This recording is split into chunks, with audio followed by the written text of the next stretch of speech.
Hi guys, it's a beautiful day once again and welcome back to Dexter's World Channel. How to breed your finches.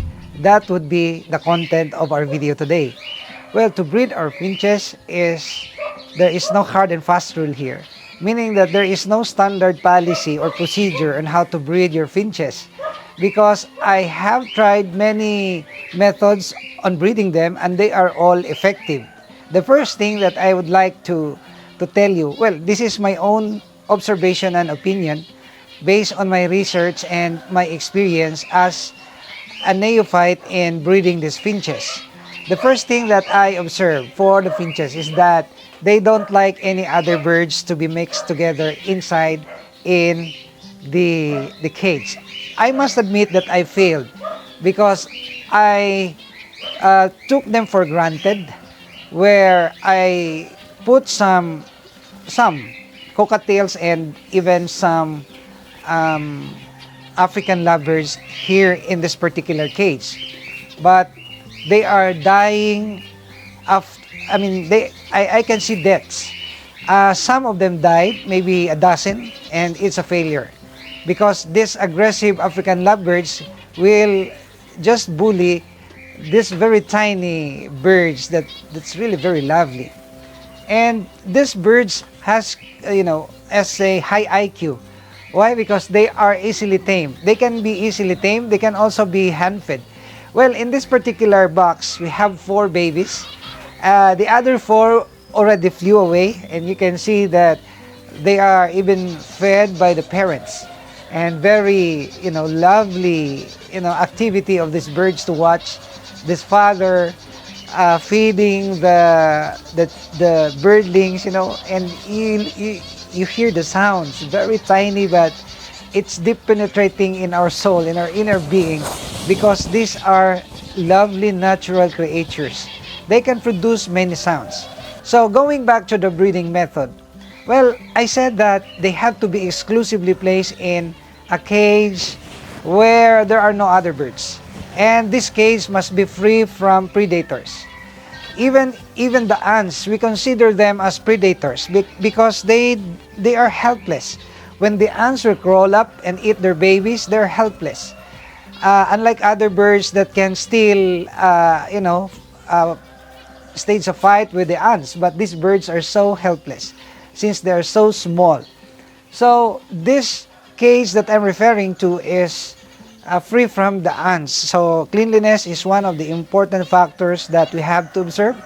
And then, of course, most of the time, or oftentimes, more often than not, we have to spray the anti-ants spray, like mosquito spray.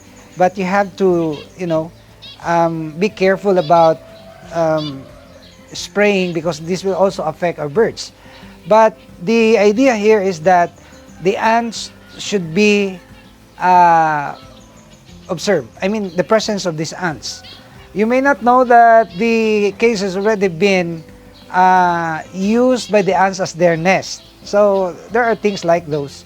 And I've experienced this firsthand. So the breeding of this bird is actually very easy. And when we talk about multiplication of the birds, meaning the increase in the population through breeding, they are also prolific. Why? Because even the small pair can produce at least 4, 5, or even 6. So I'm so amazed with this, and this is gonna be now quite a success as long as we will observe the exclusivity in the breeding of these birds. And you will see that aside from they are prolific, they're also very hardy. In my experience as a breeder, neophyte breeder, I should say, I did not see them or some of them being contaminated with disease. Their deaths was caused by either they're bitten by the ants or they are bullied by other bigger birds. So infestation like, disease, that's very common to other fowls like the chickens, this bungoro, this, many types of viruses that would kill our birds. It's not true to these small birds. So they are very hardy. And when you gonna get inside, of course, in the nest box, in order not to disturb them, you have to use them with your presence. Meaning, from time to time, you have to get inside. Like this one, you see, I'm very close to the feeder, okay? And they are eating. It's just an inch away from this feeder, and they don't even been bothered by my presence here because I usually do this every morning. I usually check on the nest box and even the presence of the ants because because I have already learned my lesson in a hard way. So these are the simple tips that can make you very, very successful about these finches.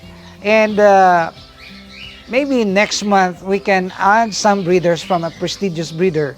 I mean, breeder, finches. I am thinking about the Golden. The Golden finch is really very colorful. And I don't even know if we can mix that together here in this particular cage. But I believe that we can do so because they are just like, they're of the same species. So if you have an idea about this, you can educate me because I really wanted to also listen to the experiences of other breeders, especially for these finches. And you look at them, they're already building their nest again. So the activity is very short. Within a span of 2 months, they can already produce another batch of babies. So these are the tips that we can share with you. And aside from the cleanliness, of course, the good cage, we can also say that you have to provide them with unlimited food. You look at this. Although their consumption is just so little, but I don't want to starve them. So the availability of food through the bird seeds is actually being practiced here. So we always see to it that the food is always available 24/7, and they are eating early in the morning. As early as 5 o'clock in the morning, I can already see them eating. That's why we don't get late in giving the food. There will be always early food because these are early birds.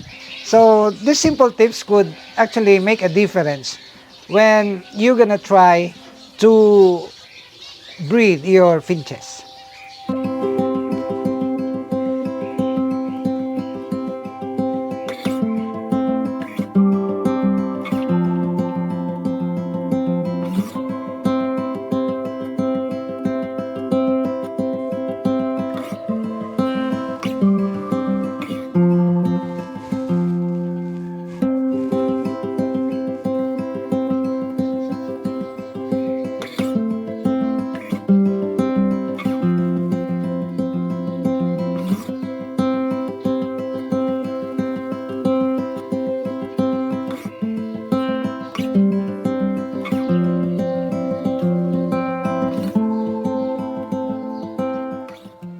Looking for a good business, you're looking for a good sideline where you will earn an income, I am recommending finches because the high quality finch can even make you rich, the Golden ones. So we're trying to have at least 3 or 4 pairs because it's very costly, and that would be the content of our future videos. And aside from those things that I have mentioned, I would highly recommend, take note the word highly recommend, clay pots.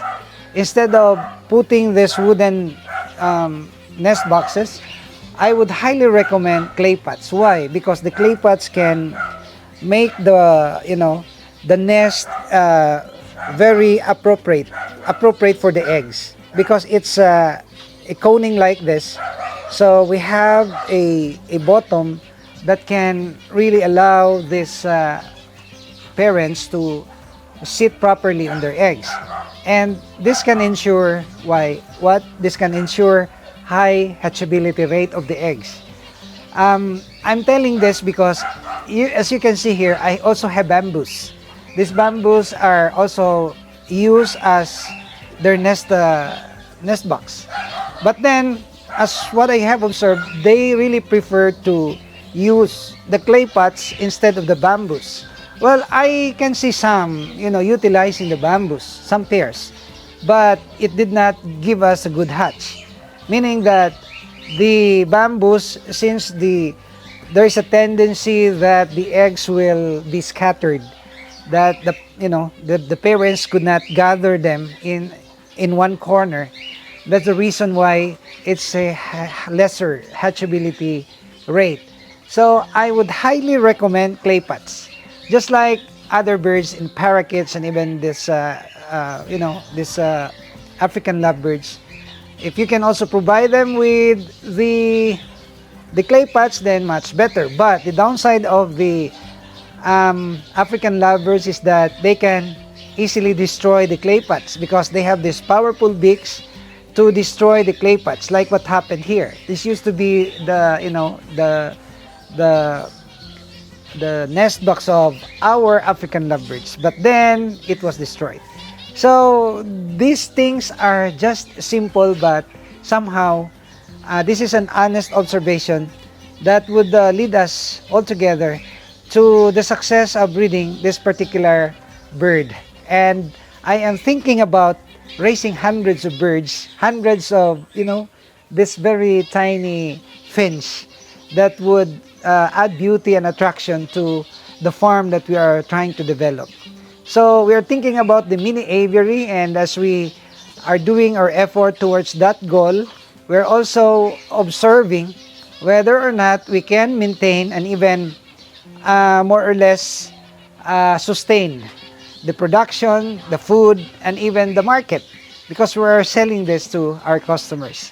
So these are the things that we can share with you, and these are very exciting for bird lovers. I know that some of you are already expert, and some of you have vast of experiences about breeding of this kind of birds.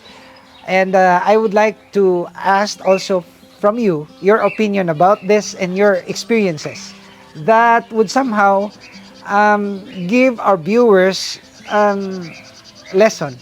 three lessons to hang on. So see you in the next vlog, and please subscribe. And it's a happy day for us, and I would like to say God bless us all. Thank you, and see you in the next video, only here at Dexter's World.